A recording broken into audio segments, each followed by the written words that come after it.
Nti mu Asia mulimu ebisomooza naddala abaana baffe abagenda Thailand abakomekereza nga bali Nianima ow'Ebama baganda baffe mwena tubasabira mubenga muvunuka enjigeo netwali kyakola luyalwa mu nnyindo olwekulamu wekka tugezezzaako buli kimu ekisoboka naye bikyalimu amakoona naye nga tubatumiddeko mwena bwenva amanjerekedde Semazinga wa Middle East mbalamusizaako mwena bannayuganda nga goli Middle East wagenda kunoonya ekigule Magalidi bakansubeti buli bulungi mwe balikola abaana abobuwala bobulenzi abantu abakulu mwenna nabagenda okulya obulamu n'abakulya essente mu batumiddeko ng'olimu Semazinga wa Middle East buli nsi mwoli kulamusizaako bwenvaawo nenjerekera Semazinga wa Africa mbulamusizaako mwenna abali ku Semazinga Africa buli nsi yonna gye wagenda okunoonya ekyo ekigulira Magalidi bankulamusizaako mwe balikola mwe balikoberamu bali kwagala nsi ya mukansubenti mwe kitambula bulungi nange ndi bulungi abali South Africa mwe musinga mbaagala nnyo I salute you bwenvano ku Semazinga Africa mbanjerekedde waffe ku butaka mu Uganda balamusizaako bannayuganda mwenna buli kitundu kyonna ekiggwanga gy'osinzira okulawula akatambi kano abali Mambuka mu Maserengeta mu bukiikaddyo ne mu masekkati mwenna mbalamusizaako okufundikira ne mu Kampala wakati mbalamusizaako mwenna bannayuganda buli omu gy'osinzira okulawula akatambi kano ng'oli mu Kampala emirimu egy'enjawulo gye mukola mbalamusizaako mwe balikola mwe balikobereramu bwenvaawo nno mba ngenda basaba muntambulize akatambi kano njagala mu sharing video eno nabagamba bo sharing video eno tokoma gisharinga be sharinze ddamu ogiteeke ne ku account yo oba ku Facebook page yo ogikola otya okwata wali muka icon akalaga share nokali nokakwatamu nekakutwala ka account yo nokapostingako nowandikako Lumbuye live no postinga gwe nokomawo entunyumye boards bali bo sharing bashiringe messenger ku WhatsApp akubira esimu tukwasa kubanjagala information etambule bulungi nnyo buli wamu etuukewo so kyembasa mu sharing information eno tugende maaso bwe mmalo batu mu bashare okusharinga njala mu mpitire abantu bano wammanga babere ku video eno asookera ddala yo seriti bahabulwa nkwetaga ku video eno mutabani wo DDG the Daily Drinking General nkwetaga ku video eno neetagako Karechezi Kayihura nkwetaga ku video netagako kakabajenda whenever you are now likakabajenda nkwetaga netagako Lubakyoya Abel Kandiho nkwetaga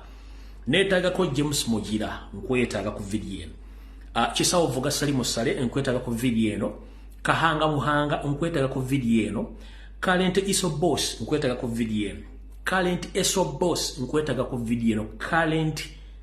Chieftains Military Intelligence nkwetaga ku video eno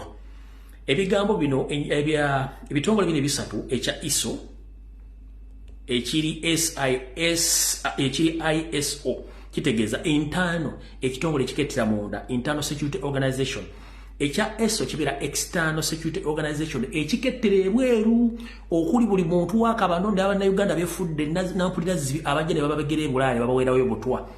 buli gwola banga abegera mu 7 obanga wagira mu 7 ngali mu diaspora tayawukana nnyo kubeera nga mukozi wa ESO ndoza mu kitegedde bulungi ekigambo ESO kitegeeza external security organization kino kye kitongole ekikettera ebweru wa Uganda wonna kabere mu Uganda nga wagira era ngali mu diaspora ateekeddwa okubanga either abegera ekitongole kino kuba bakola babitaasa government yani yabampembe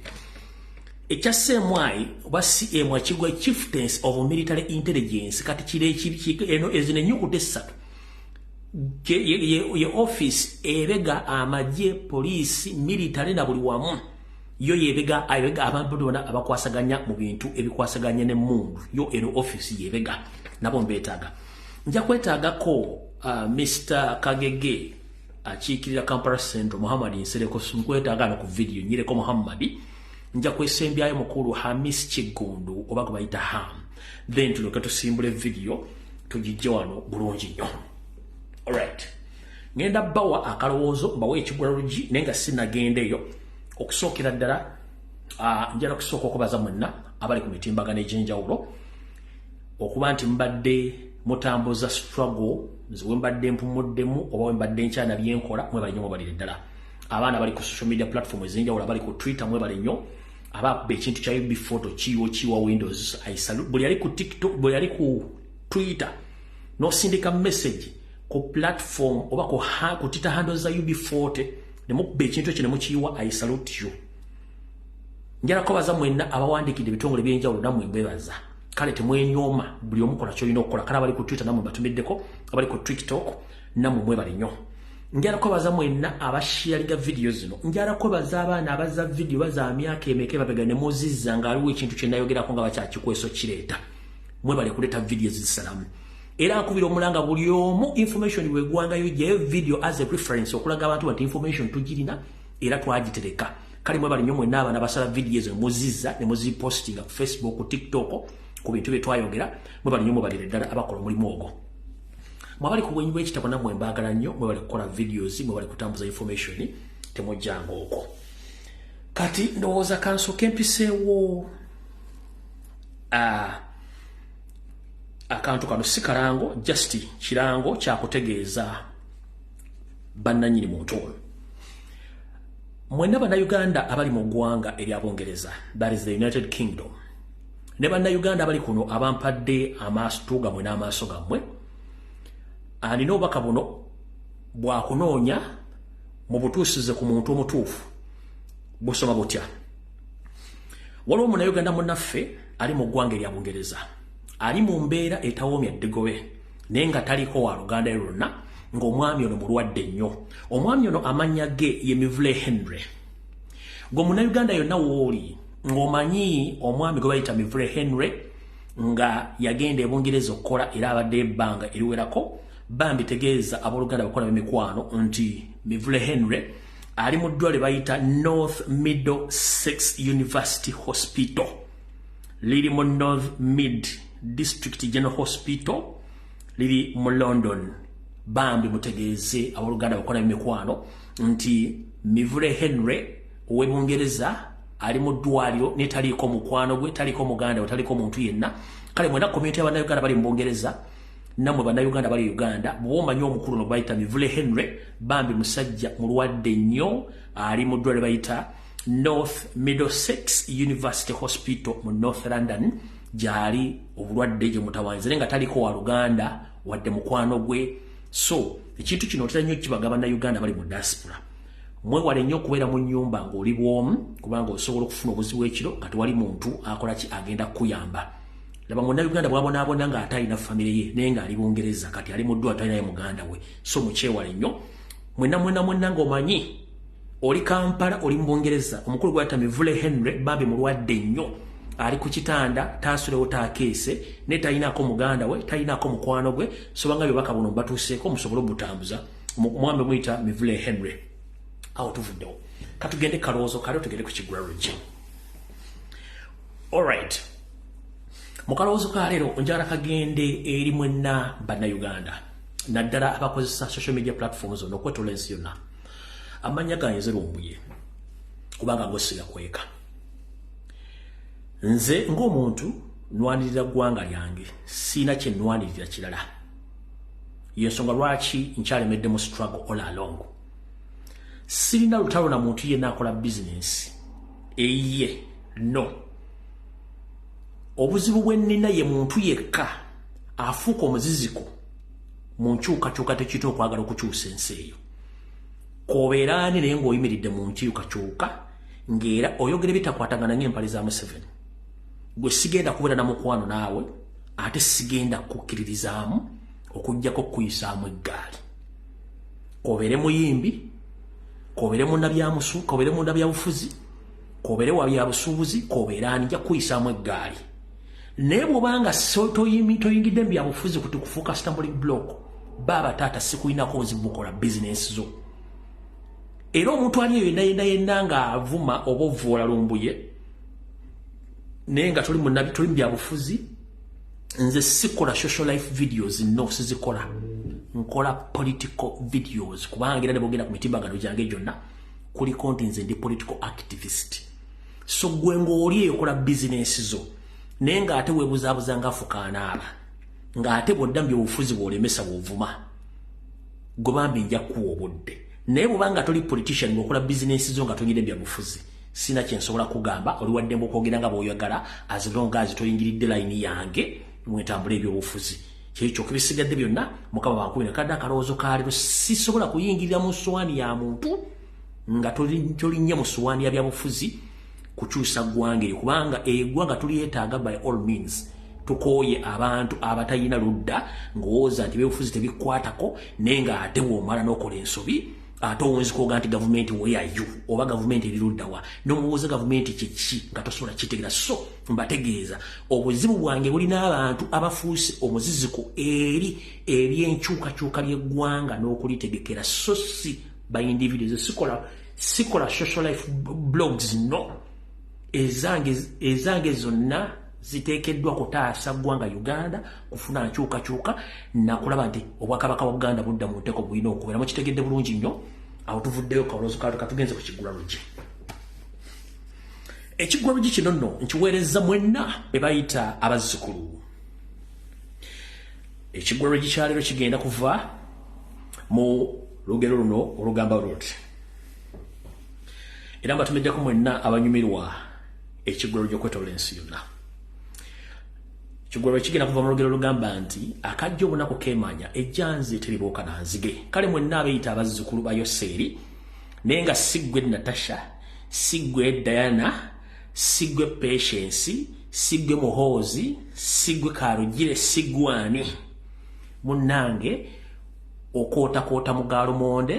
ate olinga akunamira muzibe kuba tajja kulaba kwe kunyigira mu nzikiza nga teri agenda kukulaba abeeyita abazzukulu ba Museveni mbalamusizaako ekiggulalugi kino kyammwe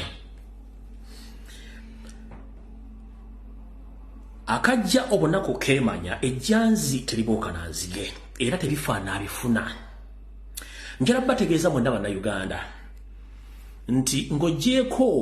okwebuzaabuzanga abafuka banaaba mulina ekira kye mwerabidde nti akanaakulyako amenvu munnange osusa keesesa era kugenda okumaliza nga amenvu kagalidde nga tosigalizaayo wadde n'erimu ebintu bingi bizze byolekera mu ggwanga Uganda ng'abeefuula nti muli bakulusegere ne Yoseeri mumukolera mumukubira akadingidi munnange tabaagalako kubanga ye amanyi bwe yajja abasigadde mwenna tabaagalangako kubeera tanakyabeetaaza era ky'ovalaba abayita ebifiire munnange era bategeeza nti ejjanzi muli abalifaanana n'enzige naye tebabuukira wamu enzige zibuuka zokka n'amayanzi gabuuka gokka ate era amayanzi go gabeerawo nnyo buli lunaku naye enzige ziri sizono oba za masumi zirabika masumi enzige naye newankubadde nti enzige zirabika masumi baziboneka masumi ate era tezeetabika mu nzige amayanzi tegeetabika mu nzige oba n'enzige tezeetabika mu mayanzi newankubadde bafaanagana kati buno bubaka njala bugende mwenna abeeyita bazzukulu ba Museveni nga muli basajja baganda muli banyolo muli batoolo muli basoga muli baani nga mukeera ku makya ne mukuuta akadingidi ne mwogera Yoseeri gy'obeera nti mutula ku lujjulo lemu mbasaasidde era ne mbagamba nti munnange Museveni abalirira kyamuli nga Salambwa Yansenke n'agala laba basiru bano kubanga ye kyasinga okwagala ebigambo bingi bitokomose wiiki eno ku social media nembiraba nenga sirikako ekiri atabaala kyekiri anasigadde waka kale mmwe bazzukulu abeeyita bazzukulu ba Yoseeri nga tolinaako linnya liva Rwanda era nga totuula naye mu State House temuteesa naye nga batemye era ne mbasaasira nti mugenda kufa ng'ebiyenje oba ng'ebiku bye bafuuyira nga tebyebuuzizza lwaki babifuuyira kubanga ye Yoseeri bwakukozesa aba takyagala kuleka olw'ensonga tayagala kuleka bujulizi nnyuma oba tayagala kuleka bujulizi mabega gwakozesebwa okuwamba bannayuganda n'okubatulugunya nkutumiddeko gwe wenna akozesebwa Yoseeri okutulugunya bannayuganda naawe nkutumiddeko akozesebwa okutemula bannayuganda mu kiggulalugi naye nkutumiddeko akozesebwa okuwamba bannayuganda ng'oli mu drones nkutumiddeko akozesebwa okubega eyiba ng'obegera mu Uganda oyogera ggwanga naye nkutumiddeko kubanga munnange obegera busa ate ojja kumala weebege Yoseeri akuwa omuguwa n'akuwa n'ejjambiya n'akuwa n'obutwa n'oweeronderako ekigenda okukozesebwako okutta ntumiddeko mwenna abeeyita abazzukulu nga mmwe omulimu gwammwe gwa kuvuma nammwe mbatumiddeko era ne mbagamba nti ekiri atabala kyekiri anasigadde waka ye nga eyeeyita jjajjammwe lwaki teri muzzukulu we oba mutabani we oba muganda we Oluganda yenna eyetaba mu kuwemula, eyetaba mu kuvuma, eyetaba mu kuwamba, eyetaba buli kintu kyonna ekyandibadde kiyamba Museveni okubeera mu buyinza, lwaki akozesa mmwe? Kubanga mwe mulowooza mugenda kufuuka nga ye. Mbagambye ejjaazi teribuuka na nzige, newankubadde byonna bifaanagana. Ate era enzige buziboneka masumi, ne bwe ziba zibonese nga zisanzeewo amayanzi gano, era enzige tezeegatta naki n'amayanzi. Kale nkutumiddeko ne nkugamba munnange, mujja kuba bulungi temufuye mu kigulalo gikyaleero nti akajja obunaku kemanya ejjaazi tezibuuka na nzige. Olw'ensonga njagala ombulireyo omufamire ya Museveni era yikutte enjogeza n'avuma Kyagulanyi. Njagala ombulireyo omufamire ya Museveni eyali akutte drone n'agenda n'awamba Munnayuganda. Njagala ombulireyo omwana Museveni omu oba ku bazzukulu be eyali akutte ekintu kyonna n'atulugunya abantu ng'oggyeko baakozesa ate naddala mmwe. Lwaki? Kubanga Yose yali akimanyi bulungi nnyo, ye kaakola ebikolobero ku lulwe, naye guno omusayi gwe gusigadde gubeere nga muyonjo okuggyako ng'ensi etabanguse, ensi lwejja okugukwatako. Ayina kukozesa mmwe emirimu gy'emikyafu mumutuusize ekyayagala, naye ng'ate amala n'akulya. Olw'ensonga nti munaabagookya bwe banga emaze okuzaala, bw'oba togitawuluza ku bwana bwayo eri ako kamuukamu. Kale mwenna abatumiddeko mu kigulalo gikyaleero ne mbagamba mwebale nnyo, mwebalire ddala, kubanga bw'amala okulya abasigaddewo ajja kuba talina kyazzaako, nammwe ajja bbalya. Kale ekigulalo kiwedde, katutandike firimu ya leero. Eno vidiyo ya leero simanyi tugenda gitandikira luddawa, simanyi kubanga no kasooka tugitandikire wano, tenaba tugenda gitandika butandisi. Ebiseera bisinga nzija ne bagamba information ne mulowooza nti oba mbagambye mu Uganda mulimu ekigambo kye bayita silent genocide, okutta bannayuganda mu nkola ey'ekimpowooze, nga Museveni akozesa engeri yonna esoboka okukendeeza bannayuganda. Ennaku zino kansa mungi naye temumanyi kansa ava ku ki. Ennaku zino abantu bafa kiwaatukira, temumanyi kiwaatukira kiva ku ki, naye nga bafa ba mu Central na mu Northern Uganda. So waliwo kye tuyita silent genocide ekigenda mu maaso mu Northern Uganda, mu Apa n'ebitundu ebirala. Waliwo ekitta abantu ekigenda mu maaso mu Buganda naye nga tekyogerwa, kisirikiddwa. Ka vidiyo kano mwakalabye ak'eddagala, ngenda kabazanyira mu seconds nga 3. Buli muntu weebereremu, buli muntu weebereremu. Museveni anoonya buli ngeri yonna ey'okukendeeza bannayuganda nga takisaakozesezza ssasi. Ka vidiyo kano mwakalabye, sigenda kazanya bbanga ddene ako. Mwegendereze nnyo eddagala emmira naddala lya kapso, era singa kibadde kisoboka kapso musooke muzeesonyi okubanga ekiri mu kapso temujja kitegeera. Omukyala buli lwabadde alimirako ng'awulira afa bufi, tusalawo tugambe eddagala lino tulikyuseemu, naye ne twebuuza kiki ekiri mu ddagala lino. Kaakati njagala mbalaga ekapisa eno ndabe kangisumulule.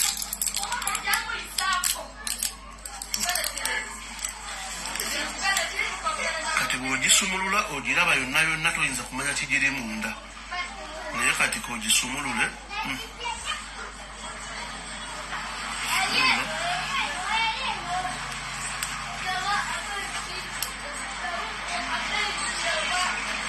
ekisookera ddala ngumu nnyo nnyo, kuba kapiso eza bulijjo ogigiraba oti walebera yasumulukuse dda, ngumu nnyo,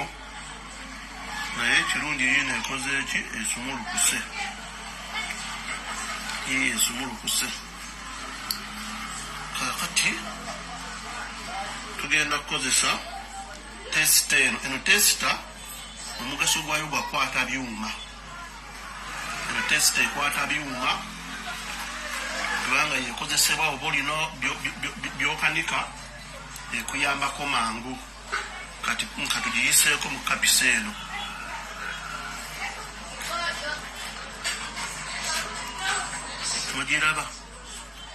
Mugiraba yonna yonna yonna kumpi kapiso. ejjudde buuma era obulabu wano n'okufumita bufumita kapiso yonna ejjudde buuma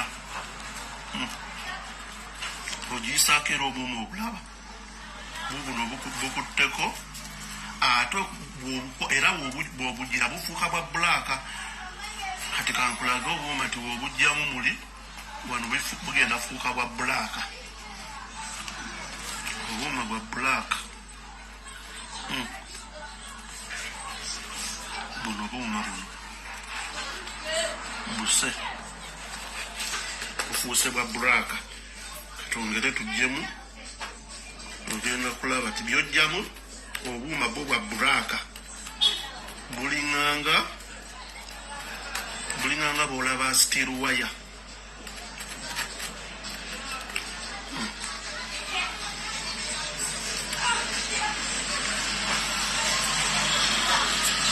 ekyokulabirako ekirungi kambateerewo obuwunga mulabe obuwunga bwo bwe bubeera kati buno obuwunga katuyiseemu eno magineti nozayo omugiraba tekuli kintu nakimu kikwatirako kweno magineti era okulaga ti nno eno magineti ekwata kyuma kyokka leka tufune wano obusumaali nayo obusumaali tufuneyo obusumaali kati kano kasumaali girabe magineti mugirabe bwekwata kati ne wano katulabe era ndowooza mubulaba budduka na misinde ne bwogiddusa n'ogiteeka eno esobola n'obbusika ng'erina wabbali ndowooza mubulaba bubuuka bonna bonna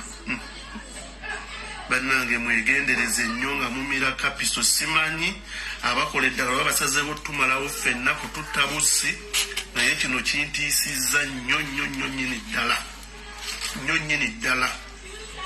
kubanga neyamira eddagala buneyamira eddagala babuulira eddagala belibadde likola buli lwobadde olimira buli wembadde ndimira balimpa mu ddwaliro mbulizaamu musaayi naye buli wembadde ndimira ng'obuto lunneepika ne luzimba nelunneepika neluzimba nepya nga ngenda kufa omutima gugenda okwabika nga obulamu bwonna bugenda nga nzigwamu n'amaanyi netudda mu sikaani buli kaseera alright obudde tulina butono bulijjo nzija mbagamba ebigambo bino nga mwebuzaabuza nga bafuka bana balingamba okay no problem mugende mu maaso oza mukirabyeko mbagamba waliwo kye tuyita silent genocide in Uganda eno kapiso si factory era nti oba ensobi yali bava mu factory no kino bakikola okuleeta ennamba y'abantu okubattampula nga bafuna kansa gumutamanyi yensonga lwaki bwogenda emulago kati obulwadde obusinga obungi emulago babuyita kansa tegukyali musujja tekikyali ki kubanga bakimanyi nti kansa bwe bulwadde obusinga okutwala ssente okujjanjaba kubanga bakimanyi nti kansa bwakukwata ebitundu 80 ku buli 100 okuwona osimbayo kitooke tebatera kuwona kansa abeera mu stages wazinda banya stage esooka kando abakuyambye kansa awona stage eyokubiri kando abakuyambye kansa awona kansa kasita agenda mu stage eyokusatu lyeribeera eddala erisembayo okutwala mu stage eyokuna mukama okuyita kati mwegendereze nnyo emmere gye mulya mwegendereze nnyo eddagala lye mulya bye mumira kubanga bano abasajja amalidde okukola buli kimu ekyetaagisa gwolowooza bantu bameka abadde bagula capsules ezo nga bazimira okutuuka olwaleero ono bwe yakoze okunoonyereza kwe tuvudde waawo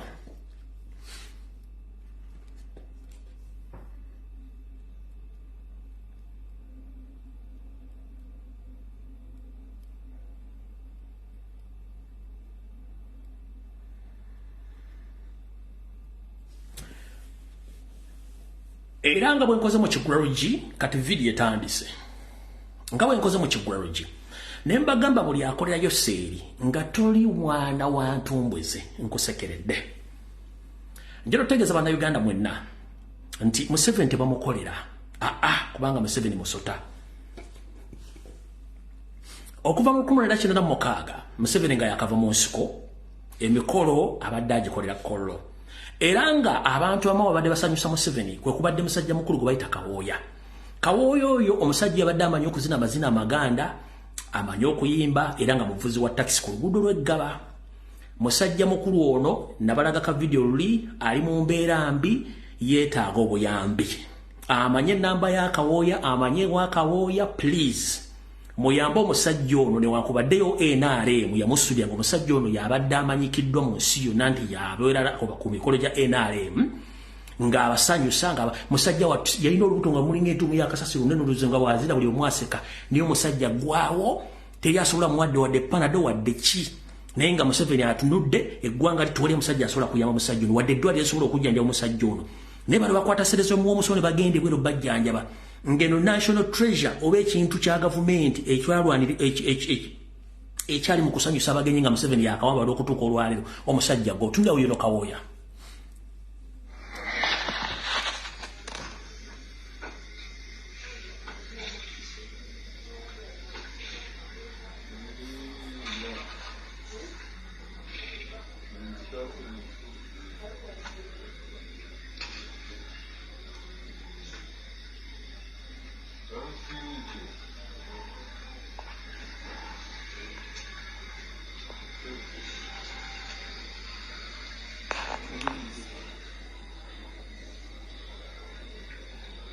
Oyo ye Kawooya.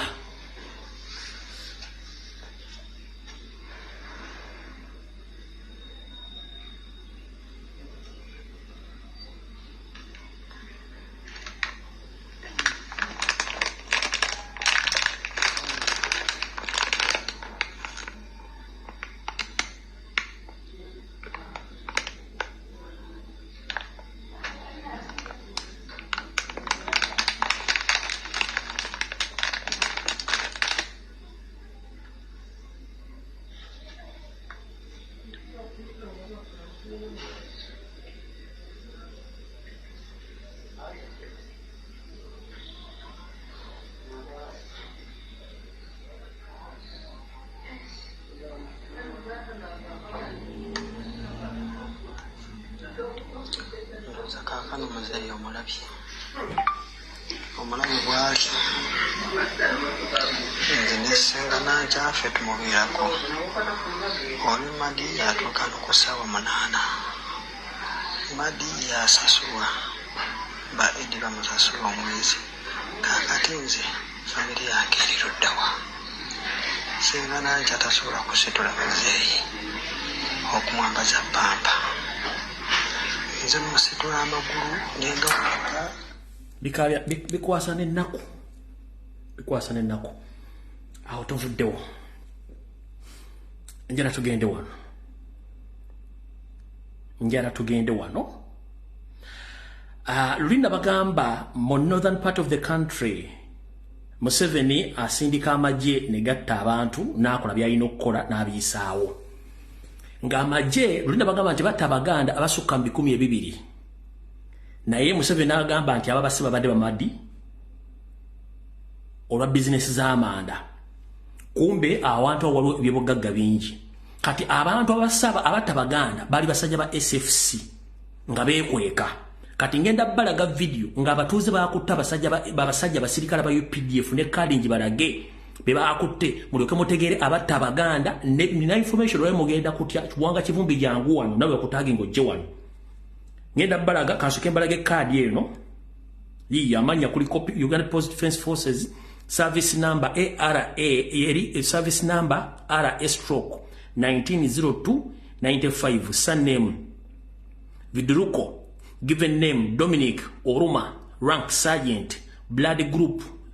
O+, validity egwako validity 1st March 2032 issuing authority CPA identification card yeyo kubantu abamu abatta basajja Abaganda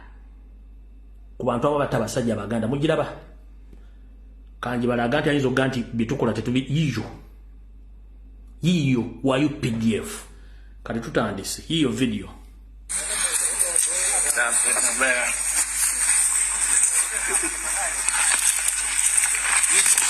This is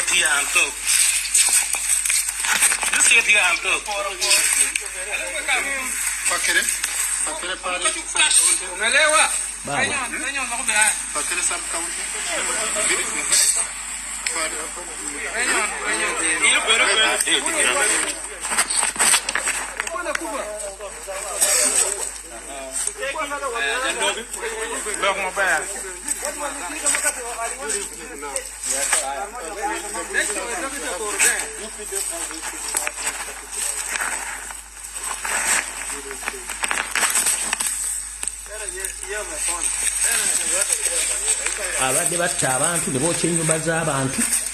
beero basajja ba UPDF.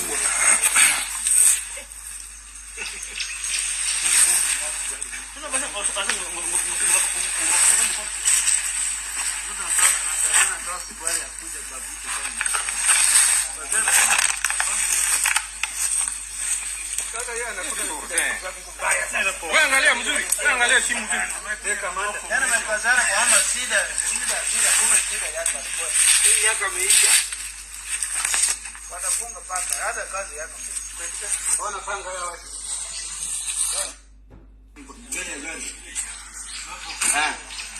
Mubalaba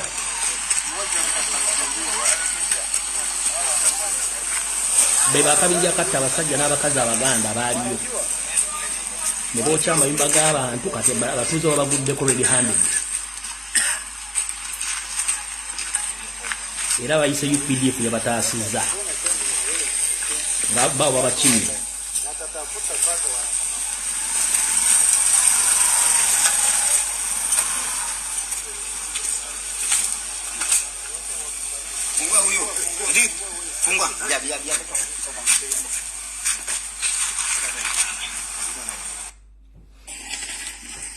So kati yose okezaako nnyo okujja obujulizi ku bikoloberemu kwanti kizibu nnyo kati okujja obujulizi obona bwo tubutaddaawo tubulaze ensi ebutegedde. Katugende ku kirala tukwata mpola mpola. Kati amanya gono gwe baakutte abeera sergeant from 3rd division 4th battalion wulira bane baakutte omu yabadde sergeant from 3rd battalion from 3rd division 43 battalion. They currently being kept at Zoka 5,000 bali mu kibinja kya 15 mu 16 kyekibinja kye balimu. Kati Museveni ogamba nti okumanya obujulizi kubanga muttanya abantu ne mulowooza nti ensisi yakusekera mu buli julizi tujja buleeta. Kati mmwe bannayuganda abali abaguyita omuzannyo nti Museveni atta bannayuganda bokka kambazanyire kano ka video kadakiika 3 mukakase nti Amerika yasindika omukazi omu ajje anoonyereze ku buli bw'enguzi obujjudde mu Uganda. Omukyalo no bamutta famire eri mu kunoonyi Museveni obujulizi yabubuza ngeri yamutta yali ku ddala lya Kano Johnson ne wamanya naye tannamanyikako na wadde waali. Tutandika butandisi video tennaba. A woman killed in Africa while working to clean up corruption in Uganda. Now, I first brought you Danica Reno's story in late October, sharing her mother's desperate search for the truth. So after nearly 2 years, no answers until our story aired. And now we're sharing the exclusive update. 2021, Danica Reno was sent to Kampala, Uganda to launch a federal project to reduce corruption within the Ugandan government. As the program was about to launch, Danica's died. June 2nd of 2022, the Colorado humanitarian was run over at a high rate of speed by a vehicle in front of her own home, the driver taking off. From what they knew, this was a military vehicle, Ugandan military vehicle. Holly Oxendahl, Danica's mother, first sat down with Fox 31 weeks ago, looking for truth. Was this accidental, or was her daughter targeted for the work she was doing? Email after email to the U.S. Embassy and trip after trip to Africa, but no answers until 5 days later. 5 days after our story aired, Oxendahl received this update from the U.S. Embassy, stating a military colonel, Niwamanya Johnson, was charged with felony reckless driving and failure to report an accident on June 23rd of this year. I believe that if this story had not aired and you had not done everything you did, that this was still going to be something that was totally under the table. But it still doesn't all sit right for this mourning mother. If charges were in fact filed back in June, why is Oxendahl just being notified 5 months later, despite numerous inquiries from her and Colorado congressmen? I think the Ugandan government was withholding all of the information. Adding, Danica's story reached people in Germany, Armenia, Africa, and more, putting pressure on the Ugandan government. A colonel in the military over there is going to be pretty high up, and I believe they would probably protect them. The U.S. Department of State would not confirm any arrests or charges to Fox 31, only sending this statement, reading, the U.S. Embassy in Uganda continues to work at the highest levels with Ugandan officials to obtain a final conclusive report. However, Senator Michael Bennett's office did confirm they'd received the news. Oxendahl now left with more questions than answers. But the progress from speaking out has given her more fuel to fight. I don't think she'd want me to give up. And I'm not going to give up, and I'm going to kick and scream until this is... Museveni ozanyisa omuzungu. Omuzungu otta omuntu ogende bwotyo. Ojja kukiwulira. Otta omwana omuzungu ogende bwotyo. Ojja kukiwulira. Ojja kukiwulira oba ojja kukyemaanya. Katukyagenda mu maaso kuba tetunnatandika butandisi gwe lindako nakyenjagala obbalaga wano. Nakyenjagala obbalaga wano. Okay. Kati twali mu parliament tubanja kibalama ne bannaffe bonna abaabula abatemulwa ne mwewakana temuna bujulizi bwa motoka eyatta eyaligenda ngetta abantu lwakwata Kyagulanyi nabwo obujulizi kambuzanje bwa dakiika zizo tugende mu maaso.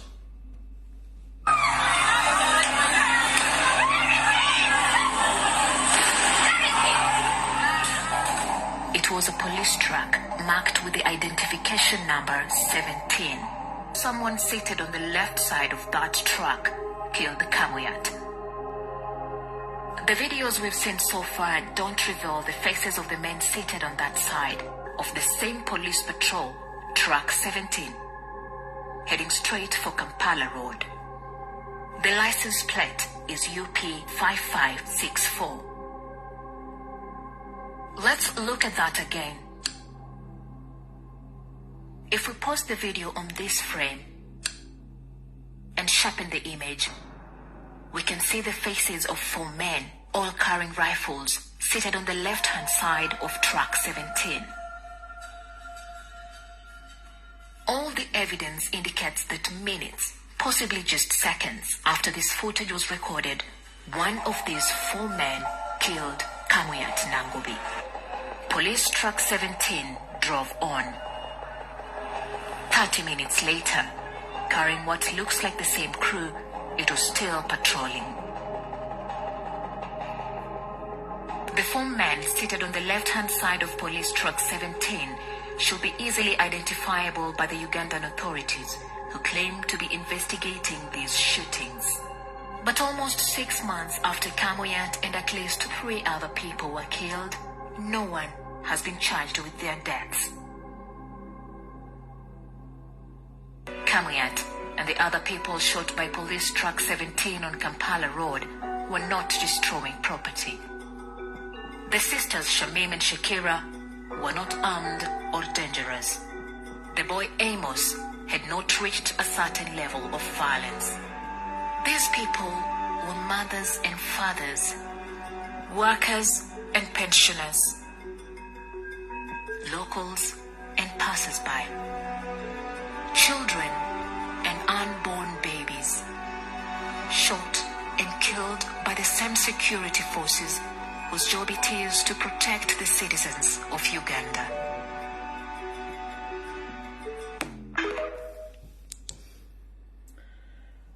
All right. Kati mu butongole njala bategeeza video entuufu etandise. Video entuufu etandise. Abasinga obungi mubadde ku social media ennaku ezo nazo mbadde nsirise. Nabagamba nti Yoseri ajja abasibe babayita notorious serial killers n'abajja mu makomero ekiro ne bajja batta abantu ne baddayo. Ne mbagamba n'abantu abamu baga nti akutte abamu babata ne batambula ne bagenda ng'ekiro basula mu maka gaabwe emisana ne baddayo mu makomera oba ne babeera mu bikomera nga tebafulumye ne muwakana. kati ebyabadde omwabirabye nze amanya gayinze Lumbuye bwe njogera ekigambo kye njogedde si kiddamu bakitegeeza ekibi kiyita kibi nze yonna gye nkulidde abammanyi bammanyi kobeere mutabani wange kobeere muganda wange kobeere ani kasita okola ensobi ebeera nsobi era nkuwaayo nze tonneesigambangako ng'okoze ensobi nti ngenda kukutaasa no era bammanyi nti noba otinkudde olutalo nga ntudde wano otinkudde olutalo nenkula nga otinkudde olutalo nzinga buzinzibwe nti mikono ne bakukuba oba n'okuba sibeera mujulizi. Those are my principles.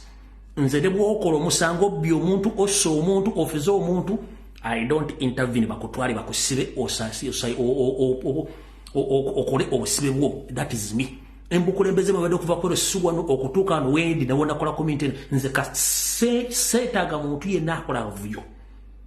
Era ensobi giyita nsobi oba wakoze omusango bakutwala osibwe buli kimu okisavinga ekiggweyo. Ndabe ku social media abantu nga batiisatiisa abantu musimanyi kiki kino twagala tukyogereko ekibi kisigala kibi.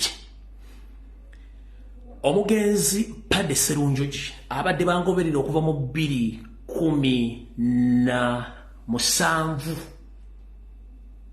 we twatandikira okukola struggle no 2017 ne mbabuulira Sefausi yali ekyengera nze nasooka ogibreakinga. Sefausi yali ekyengera nze nasooka ogibreakinga ne mbatwala mu Sefausi mpaka Kalangala. Nenjogera ebigambo byonna abantu magane Lumbuye anyumya hola biki ne mbagamba eno si hola, this is reality. Ne mbagamba abasajja bakwata abana b'abantu ne babasala obulago ne abatta emirambo ne bagiwagoonya abo ne babapakira mu motoka ne babatwala. Ka video kana basinga obungi mwakalaba kankabaddizo katono nnyo sike kajjudde kubanga ebisinga obungi twabisuula mu masimu nga tukyusa amasimu amasimu gagogudde ne nasobodde okufunako footage wako omutonotono ka video kano abasinga obungi mwakalaba kuba it was a surprise okuddamu kafuna nakafunye katono nnyo mukalaba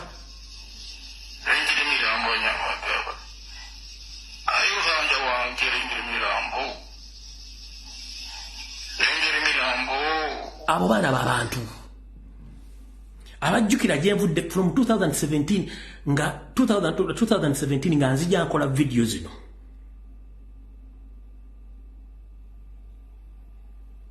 nga mbagamba abaana b'abantu bali mu kuttibwa bali mu kusalibwa nga muwoza kano ka video mukajjukira kano kenna katutukala footage nafunyeko moto nalina ka video kalamba nga kalaga ebintu bino bano baana b'abantu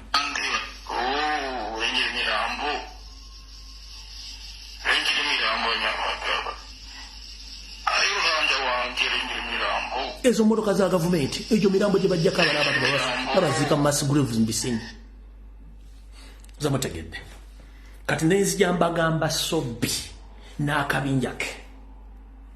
ekirungi Museveni ogaa tuyagala kujjawo bujulizi tosobola kujjawo bujulizi olw'ensonga era kati kansooke mbagambe gwe omanyi nti okolera NRM nga toyina kye tuyita identification ekulaga nti you are employed in such a department ya Samampola nkiddamu oba oli ku social media nga ovuma owemula on behalf of a national robbers movement nga tolina identification card ya mulimu ekulaga department wogwa ya Samampola kubanga gavumenti eyabasibira mu bbwa egenda kuvaayo ekwegaane openly nga bakikoze olwaleero naye kino kye bakoze okwegaana omukozi waabwe nga ye yali kadde obujulizi kiswaza kati ngenda kubulya buli muntu yenna ng'obadde okolera NRM ng'oli mbikolobero by'okuwamba n'okutta abantu kimanyidde bagenda kukutta naye bifo nga tebannakutta tuyambe ng'otukolera obujulizi nga bu recording either maloboozi oba mu video obufeeko omuntu gw'obuteresa singa bakwefuulira ne bakutta obujulizi bw'otuwa ensonga lwaki Museveni ali mu kukola kye tuyita elimination kino akikola okuba akimanyi nti time egenda tuuka nga International Criminal Court n'amakooti amalala geetaaga abajulizi we bali mu bungi abajulizi bano basobola bafuna batya mu mateeka ne bwe muba nga muli ababbi 10 nga baagala okufunako abalumiriza okufuna obujulizi obutuufu basobola okukwatako omubbi omu ne bamugamba nti gwe tugenda kukuwa kye tuyita amnesty ne bagamba gwe tugenda kujjako emisango nti kasitoba ng'osobola okulumiza abantu bano obujulizi bwonna tukujjako emisango kati mu bantu Museveni badde beyalirikirira nti ensi zisobola omukozesa okumujjako emisango ne zimugamba kati jangu oyibirye mu kaguli olumirizaani yakuwandiika mubadde mukola mirimu ki abantu mbadde mubatta mubateekawa mubaziika luddawa omu ku bo yabadde Paddy Sserunjogi bana basinga bwe temujja kutegeera information ekanji bannyonnyole mu misango kooti ng'enoonya obujulizi esobola okufuna omuntu omu n'emuggyako emisango n'emutukuza bulungi nnyo wabula n'emufuula nti agenda kubeera omu ku bajulizi alumiriza bali abasigadde era Sserunjogi ono Paddy Ssobi ekimuggisizaawo abadde asobola okufuuka essaawa yonna omujulizi mu bikolobero ebyokutta okutemula okuwamba okusaanyaawo ekyo kyo Museveni n'agamba tusooke tukijjewo kati tutandise tutya era ne video ngendo gyensembayo okukola ku Paddy Sserunjogi sirimu ddamu tugende ku story endala ekisookera ddala omwami ono nakola video ne mbagamba lwaki bamuleese mu media nakola video moja era abana baje lwaki bamuleese mu media ne mponinga Zambali Blasio Mukasa nenjogera ne bagalisa kya sort kiri ekigenda kijjako abantu ifufe ne mbagamba ono bamuleese mu media naye waliwo kibabala kye mutaategera kikino ekisookera ddala waliwo ekigambo kyetuta self confession nga gwe weewaddeko obujulizi yeyo seeri baasooka ne bajja omuvubuka ono ku mirimu ne bamuzza mu public nti alokose buli kimu era mu kulokoka kwe tebaamanya oba ye teyamanya bannamawulire bano baafuna batya access omutuukako bamuggyeko interview kiki ekyabasindika olwo state eyingizamu influence bamuggyeko interview eno ebeera self confession ng'okonfessinga ebikola byewakolanga kati singa ekiseera kituuka nga gavumenti ekugjeewo teri muntu agenda kukaabira oba omuntu yenna okubuuza oba ekitongole kyonna oba gavumenti yeewera okubuuza olwaki wafudde already you confessed yourself nti obadde high profile criminal so teri muntu yenna agenda kuba gondi lwaki yafudde nowhere you confessed yourself video gyeziri oba ekyo kyemutamanya basinga obungi kyemutamanyi olwo kumujjako interview ani asindika bannamawulire interest bagijjawo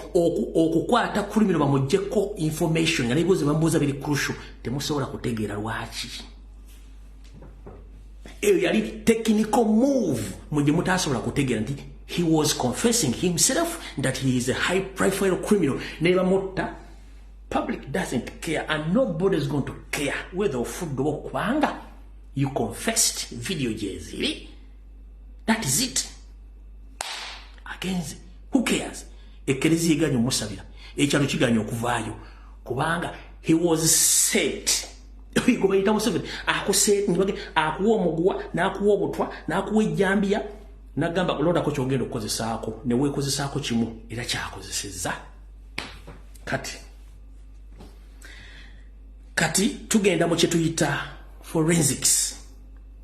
sigenda mulwako tugenda kye bayita forensics mbalage forensics yeruwa kwe kunoonya obujulizi mwe mutasobola kulaba abantu ba bulijjo nga famu tusobola obbulaba bwe buluwa wuliriza nnyo weetegereze nnyo already ye yagamba bw'ati wulira bulungi nnyo.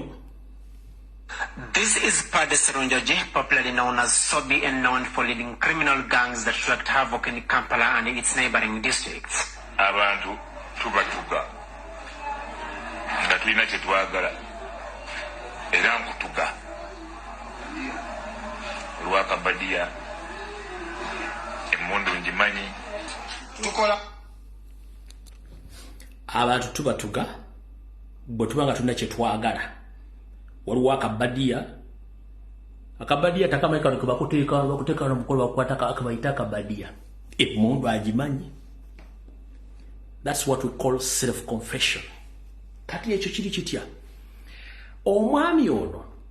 olwaliro officially government emweganye negamba tabadde mukozi waayo kubanga babagambye aleete enne identification emulaga nti abadde ku mulimu. Listen, wuliriza. Gwavuma Kyagulanyi amuvuma buli lunaku omusajja abuuzizza nti oyo tabadde mukozi waffe bw'aba badde mukozi waffe aleete kye tuyita identification emulaga employment mu kitongole mwe yali akola. Kati gwavuma Kyagulanyi oyina identification eri official ng'ekulaga nti okola mu kitongole gundi ovuma Kyagulanyi oba ovuma Lumbuye togirina. Tugende empola. Bwe tugenda empola amazima gali nti Padde Sserunjogi gavumenti ye yamwejjiddewo so si mob. Padde Sserunjogi si mob yamwejjeewo gavumenti yamwejjeewo nga yeetikkula omugugu naye beerabidde nti bw'ojjawo omugugu waliwo eyagusiba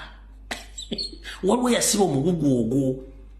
ate ne mugugu waliwo yaleeta ebintu byasiba mugugu omwo. Yose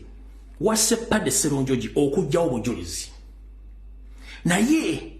waliwo eyateeka Sserunjogi mulimu guno. Sserunjogi olwedde abadde ayina emirimu gy'akola waliwo abadde akola nabo information tugirina. It's on record ne video abadde azoogera. Kati video zogenda okujja ku Google ku Facebook ku watogenda zijjako. Kati ngenda bagamba Padde Sserunjogi Museveni ne gavumenti ye be bamwettidde baamuse batya. Wuliriza ekisookera ddala omwami ono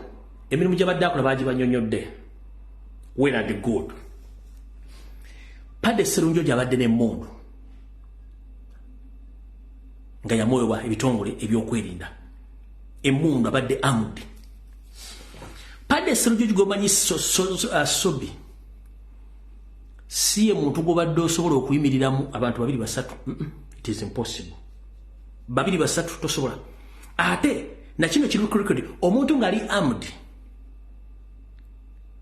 bakimanyi bulungi tosobola musembera mukolako kikyamu kubanga asobola okukozesa emmundu n'akutta. Police emmundu ya Padde Sserunjogi yo mu bintu byemuziise emmundu ye liroddawa tewali agyogeddeko. Mwagambye bassa abantu abasukka mu babiri be bassa abantu bali luddawa teri aboogerako. Ekyo tukimaze. Padde Sserunjogi mugamba nti baamusse 7 kuba ne mukabwe bw'agambye naye Padde Sserunjogi njagala bagamba ekituufu kiri nti bagenze omuleeta omudropinga awo nga Padde Sserunjogi baamusse busi yabadde yafudde dda.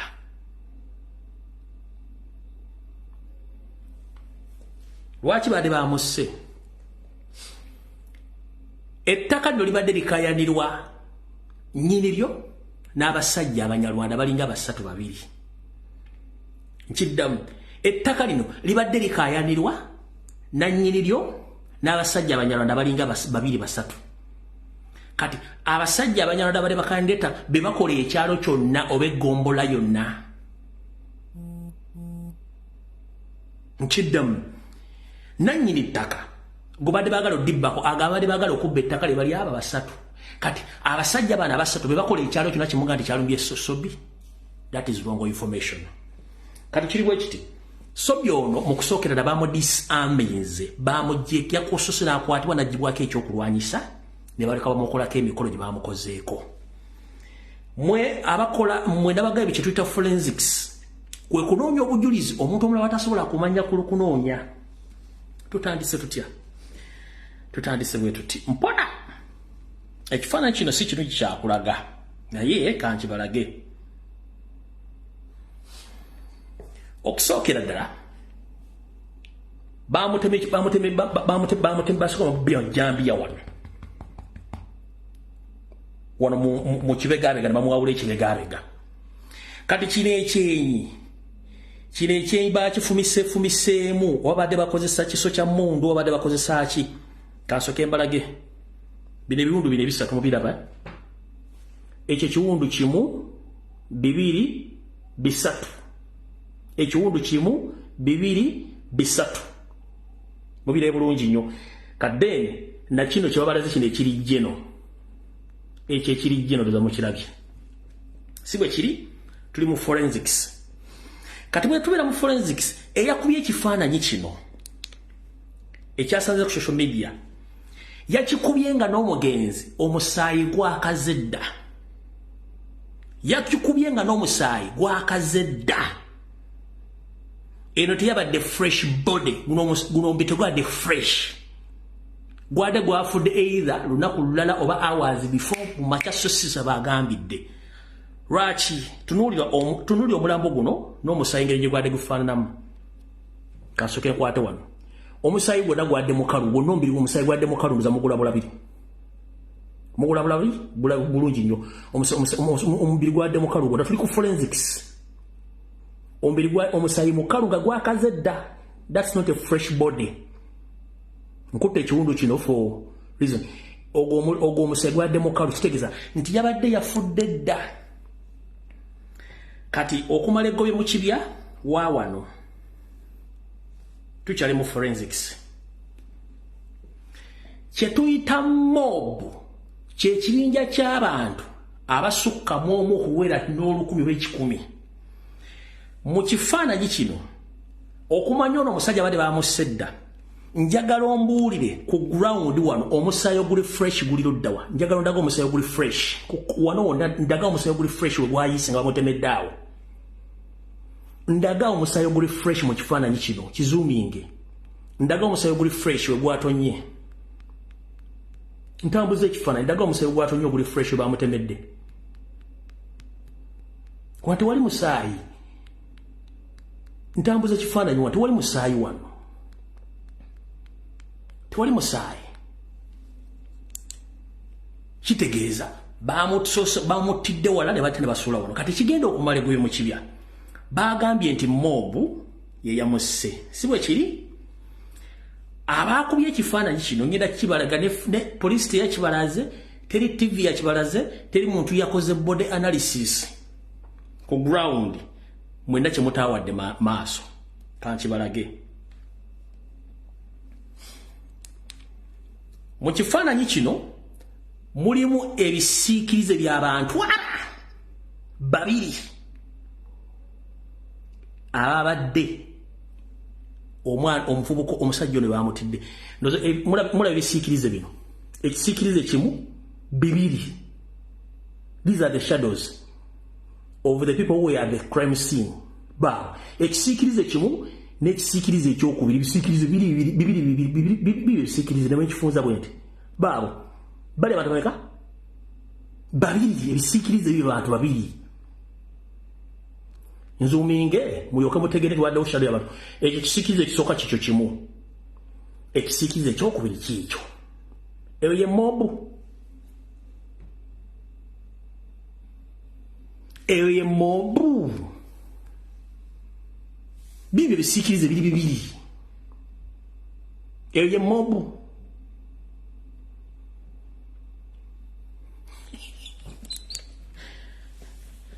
sebo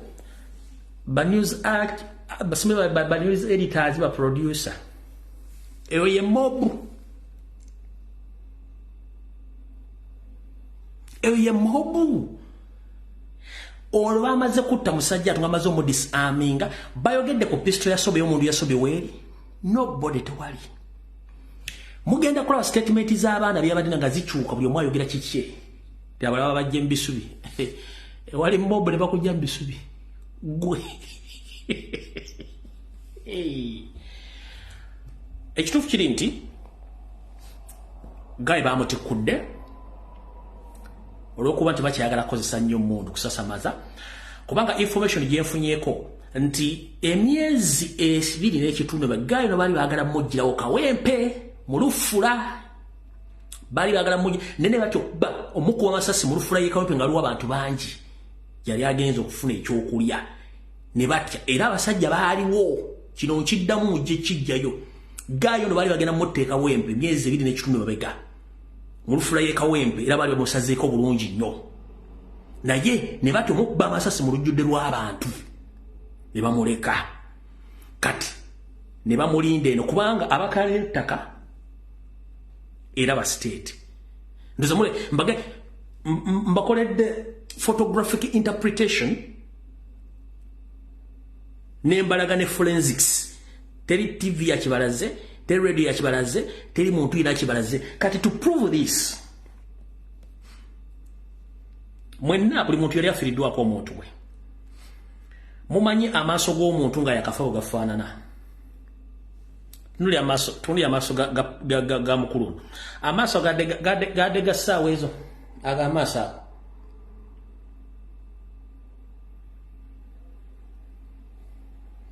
amaaso gakulaga yali yabadde yafudde dda either ku makya oba bamutta kiro amaaso galaga ti omuntu yafa so many hours back amaaso gano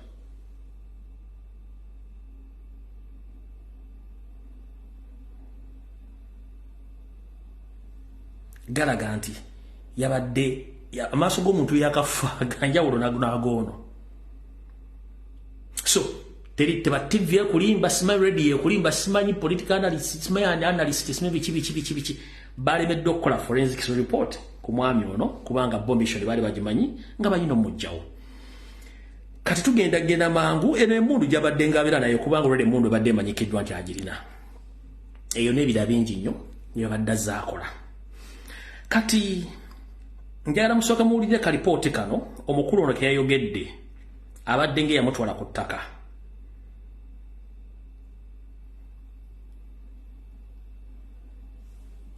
ndowooza ke kano if I'm not mistaken ninga kawanvu okay nje bufuddeko omusasi waffe ngali ne polisi ke kano nje bufuddeko omusasi waffe ngali ne polisi ye kanone ne baton kiweewa bagenda ku ttaka kwe batidde Ssobi oluvannyuma lwa kiweewa okwekubira enduulu ku polisi olw'abantu balumiriza nti bagenda ku ttaka lye ne boonoona ebintu bye omw alina okusuula enjo ngezi ndeetesezza polisi eno nze sirwana nabatuddeku abeeyita bannannyini kuba mmanyi kyenwanirira kyange naye ndeese poliisi okugiraga ebintu ebyayonooneddwa eggulo ettaka lino lisangibwa ku kyalo Kibale mu muluka gw'Ekigumba mu ggombolola y'Ekigezi nga liweza square mile nambeera kigambibwa nti lyali lya mugenzi Paulo Kiibi kitaawe wa Baton Kiweewa era nga naye yalisikira ku kitaawe Mubiru Joseph nga bwe yafa abafamire ne balonda Kiweewa okuliddukanya lino ettaka lya bujajja okuviira ddala lino ettaka lya 1945 jjajjaffe we baali mu gifutingira ng'ekirabo jjajja waffe n'alisikiza era jjajjaffe gwe bayita Mubiru Joseph nampa powers okubeera nga nsobola okulwaninga ebintu bino kuba amaanyi gamuwedde lwe twagenda ku ttaka lino twasanga abasajja ba Ssobi be yali atutte okukola gye bali ku mirimu Kiweewa agamba ettaka lino lya bujjajja okuva mu mwaka gwa 1945 era okuwulira nti waliwo